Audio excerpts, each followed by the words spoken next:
Beleza, galera? Tô lembrando que vamos iniciar os nossos estudos a respeito do período feudal, do feudalismo europeu, marca da Idade Média. Historicamente falando, nós estamos entre os séculos 5 e 15. Nós temos, portanto, a origem, o início da Idade Média na queda do Império Romano do Ocidente e o término na queda do Império Romano do Oriente, na queda do Império Bizantino. Ok? Bom, algumas características do Império Bizantino, nós procuraremos consolidá-las no governo de Justiniano, César Flávios Justinianos, no século VI. Veja bem, Justiniano, em primeiro lugar, ele implantou o chamado Corpo do Direito Civil, ou seja, um código, um conjunto de leis baseadas já na tradição romana em si, ok? O Corpo do Direito Civil. Temos mais alguns outros itens. Por exemplo, Justiniano, ele empreendeu uma série de guerras, de lutas, de reconquista. Ou seja, Justiniano tentou reconquistar os territórios que um dia pertenceram a Roma e que agora estão ocupados por etnias germânicas. Nós temos um mapa nos slides que mostra essa composição das etnias, certo? E nós temos também um mapa que assinala essas tentativas de reconquistar o território. Veja bem, vocês sabem que guerras têm custos. E como que Justiniano custeou, pagou por essas guerras, por essas conquistas?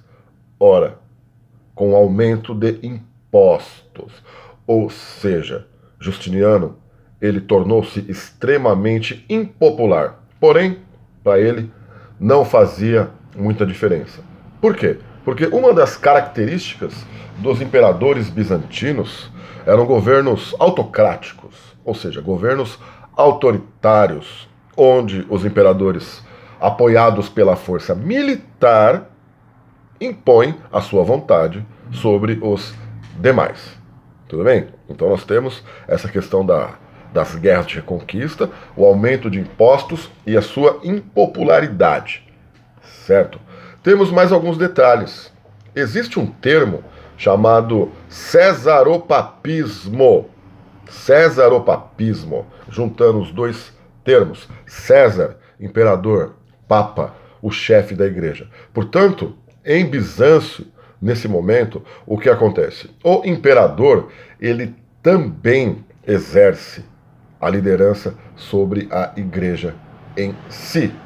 E, na verdade, haverá questões religiosas muito fortes com a igreja romana. Ok? Bom, primeiro pelo ponto da intervenção dos imperadores na religião. O papel que cabe ao Papa na igreja de Roma. Tudo bem? Nós temos mais um detalhe, o chamado movimento iconoclasta, a iconoclastia. Veja só, a proibição da adoração de imagens. Bom, vocês sabem que, por exemplo, as igrejas católicas, elas são decoradas, muitas vezes com imagens riquíssimas, estátuas, esculturas e tudo mais. Isso foi proibido.